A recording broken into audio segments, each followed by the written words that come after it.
All right, whoa.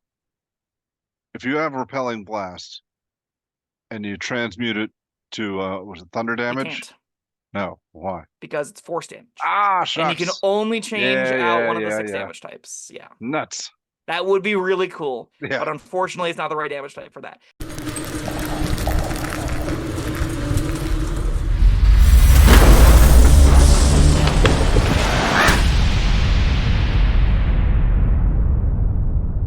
Hello, friends.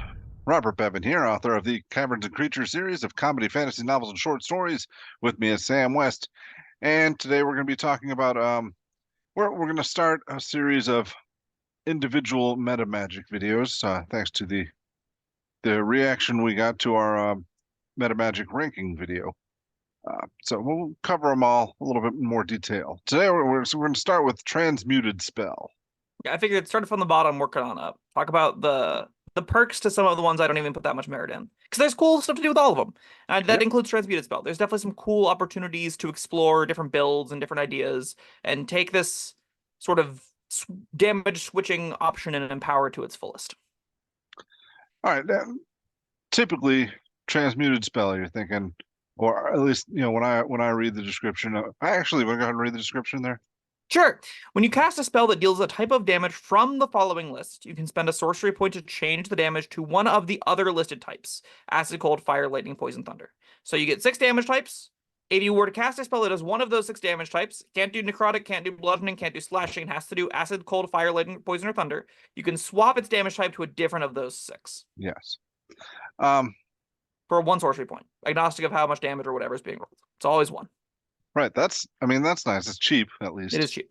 So when I read that, I'm thinking, all right, there's going to be monsters with resistances, with immunities to the damage type of the spells that I have, and I'm a sorcerer, so I have limited spells anyway.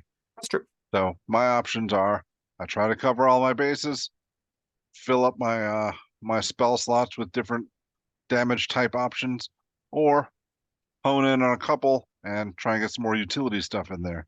And this can help mitigate that. Yeah.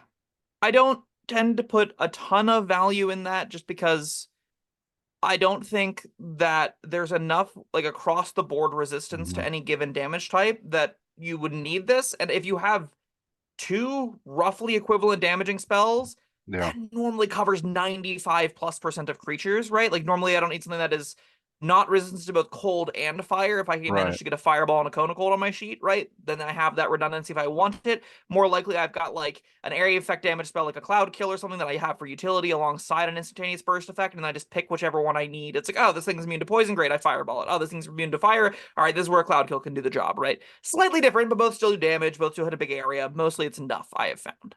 Now, where this would shine a lot more is if there were more creatures with vulnerabilities to That's the damage thing types. yeah, I really want in the next monster manual stable so many more weaknesses to monsters. Give more monsters silver bullets so that these kinds of effects can be cooler, so that you can specialize and say, I've learned about this monster. I know it's vulnerable to fire.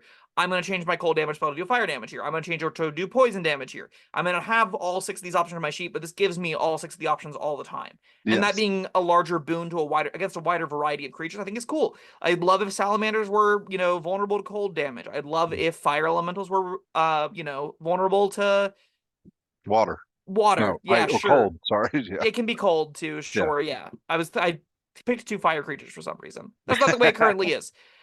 If you are a DM out there, this is something that I should do more as a DM. This is something I want to learn and practice to do more. Add more weakness to the written monsters. It's not that hard, and it'll make your players feel cool when they find them out, especially because when they're not written, they're going to discovery to happen again, right? The players can figure out this thing is vulnerable to X, Y, or Z. We can target that, and we can, plan around it. We can use that to our advantage, and that's a cool feeling to have as a player that doesn't really get to be fulfilled that well in the current edition. And you, as a DM, can facilitate that. Something that I want to facilitate more.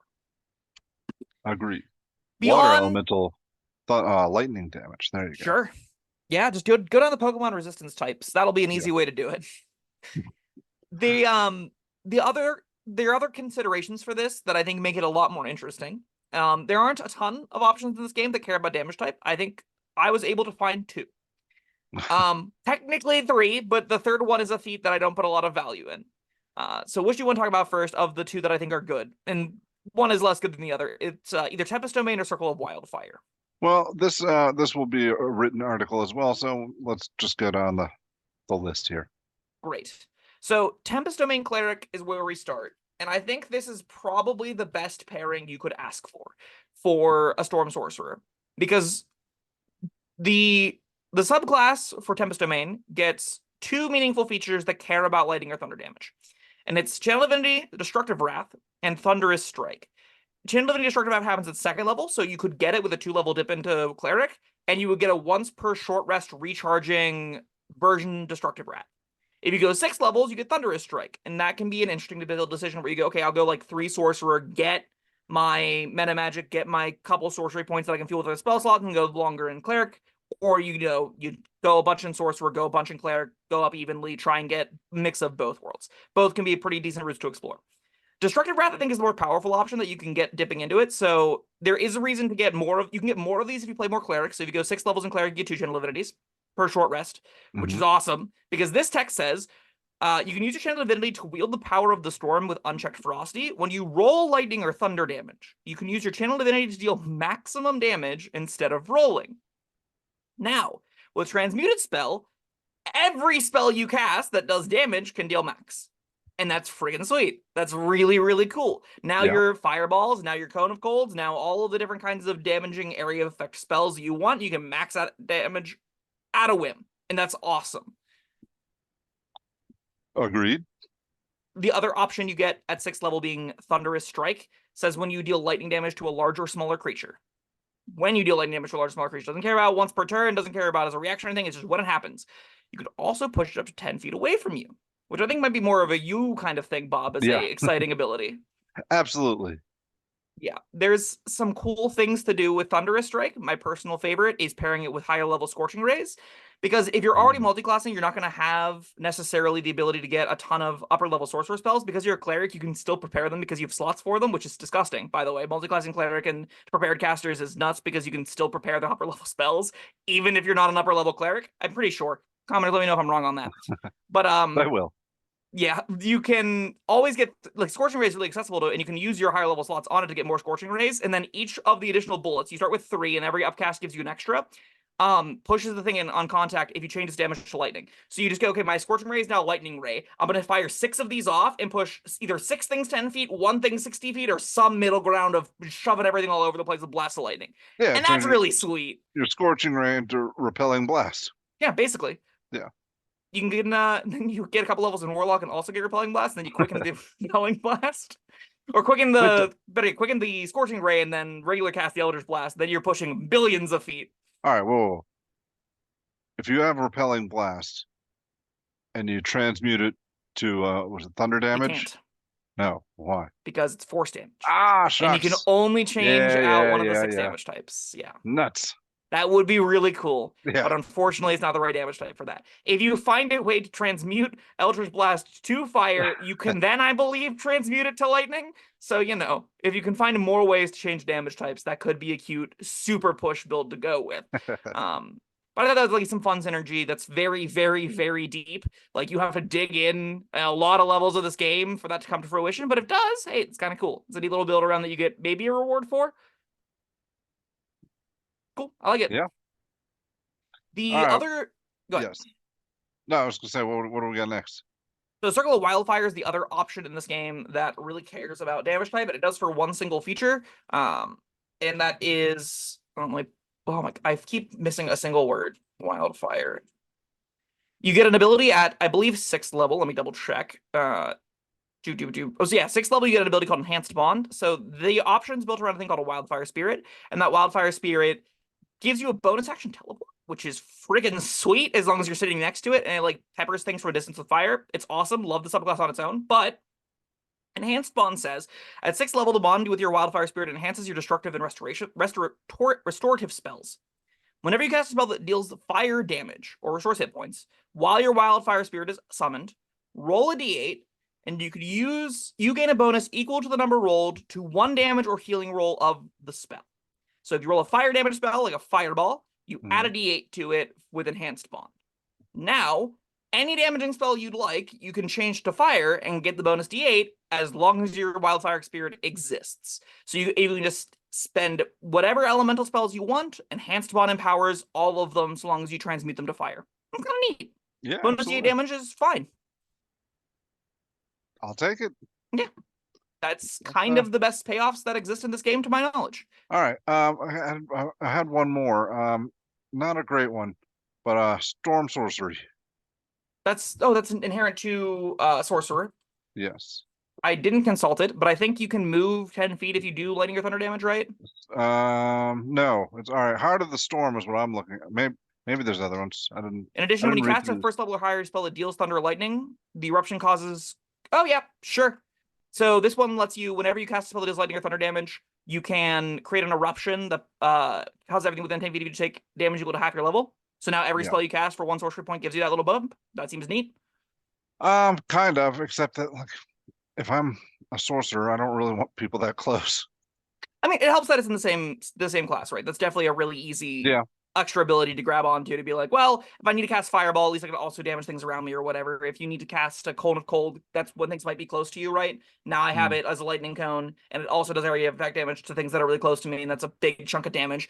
And then you stack on top of it Tempestuous Magic, or sorry, not Tempestuous Magic, the Tempest Domain Explosion Destructive Wrath, and then you maximize that damage on the Cone of Cold, and then something's just like, ghoulish overkill, super, super dead in front of you, and that's kind of awesome, right? That's fun. And those two things do go together, right? I would want to play the Tempest Domain Storm Sorcerer all day, every day. That sounds sweet. They also have Storm's Fury, so if you deal lightning damage to an attacker, when you are hit by a melee attack, use reaction to lightning damage. Never mind, that doesn't care about lightning damage at all. Okay, one extra feature. I'm sure there's more in this game that I have forgot about. Comments down below. Let me know what other niche options buried in subclasses give you some perk for having fire, poison, lightning, cold, or thunder damage. I genuinely would love to see any that do cold, because I think it's a really cool damage type that's got some neat spells. Like, what's the one? The AoE root that is, or the Cone of Root that does 3d8 cold damage. Cone of Root? Yeah, it freezes everything in place. Rhymes Binding Ice? Yeah, that one. Yeah. That's a sick spell, and I'd love to have more reasons to cast it. Sure. There is one last dishonorable mention we can mention. It's Elemental Adept. So this lets you... Before you say anything, there's a commenter recently that I think it was on the video Cameron and I did about best feat for wizard or something, and he said, "I can't believe you didn't mention Elemental Adept," and I said, "You haven't watched our video on that." The math does not support it. No. Yeah, so this feat lets you pick a damage type from 5 of the 6: acid, cold, fire, lightning, or thunder. You can't pick poison with this. So if you wanted to do poison changing things, that doesn't work. Again, I don't know if there's any reason to, but maybe just like the thematics of it. Yeah. In any case, your spells ignore that resistance, so that kind of circumnavigates the need to transmute it to a different type. But I mean, again, that's, maybe you want to transmute everything to this type now because it always will ignore the resistance. In addition, when you roll damage for a spell that causes that damage, you can treat any one as a 2. And the reality of that buff is inconsequential. When you're rolling 66 or 8d6, on average 1-ish is going to get 1 damage upgrade. And a feat to do 1 extra damage with your fireballs isn't good. So, not an ideal circumstance. Now, if every one of your spells does it, is it still bad? But at least it's marginally better. Like, now you can spend sorcery points to reroll 1s on like 12d dice or 12d whatever dice. That maybe you've got like again, this doesn't work with poison, but it does work with acid. So there's like a giant 12d4 acid damage spell out there, I think, that exists. That is a lot better with Elemental Adept because you're rolling a lot more 1s and then they're all bumped up to 2. So maybe there's some cute things to do if you can roll a lot of very small dice. But that's fairly niche and not going to come up for most characters. Just something that I think is worth mentioning to be, comprehensive to the best of our abilities. Yeah. That's all we got, huh? Yeah, I think for the most part, you want to do the Destructive Wrath stuff. That's like the cleanest and most obviously powerful. Rolling max damage equates to doubling the average damage because your average damage is roughly half. So when you do max, that's doubling the damage effectively of the spell. And that's insane. It's doing, 6th level spell damage, more than that, higher than 6th level spell damage for a 2nd level slot. And or for a 3rd level slot. That's ridiculous. It's huge amounts of burst damage. And it's really clean, easy 2-level dip. Now, Transmuted Spell, this was your bottom ranking Metamagic, correct? Yeah, still is. Yeah, that's fine. But even with that said, we have examples here where it shines. Like if you Oh, are, absolutely. yeah, it's far from useless. If you are doing the Tempest domain thing, you want this. Yeah, I Um, think specifically that there's a really easy, like, clean design to build, which is Storm Sorcerer plus Tempest Domain Cleric. Those two things go really, really well together. And then you can be like the Storm God's Prodigy, and that plays and looks friggin' sweet. yeah, and 1 point, it's so cheap. Yeah. I will also say, with all this hype, Lightning Bolt is a spell that exists that you are really happy to max damage on. So you don't always need Transmuted Spell to do the cool stuff. Transmuted Spell just opens up the window of powerful spells that can work with this. Mhm. So I do think, like, a bulk of the power is still probably nested in Destructive Wrath. Like, I think that's where most of the power is still coming from. And you can find plenty of decent lightning damage spells. Just with Transmuted Spell, now Cone of Cold's online, now Fireball's online, now whatever high damage area effect damage spell you want is online for Right. doing lightning damage, as long as you transmute that damage over. It's cool. Cool. Yeah. Well, and then, if that's the floor, I'm looking forward to the rest of these Metamagic videos. Yeah, they all have Absolutely. got decent ways, decent. Absolutely. Yeah. Yeah. All right. Well, that was that was Transmuted Spell. Thank you, Sam, and thank you everyone for watching. Please share your thoughts in the comments. I know that you will. All right. Also like, subscribe, and we'll see you next time. Goodbye.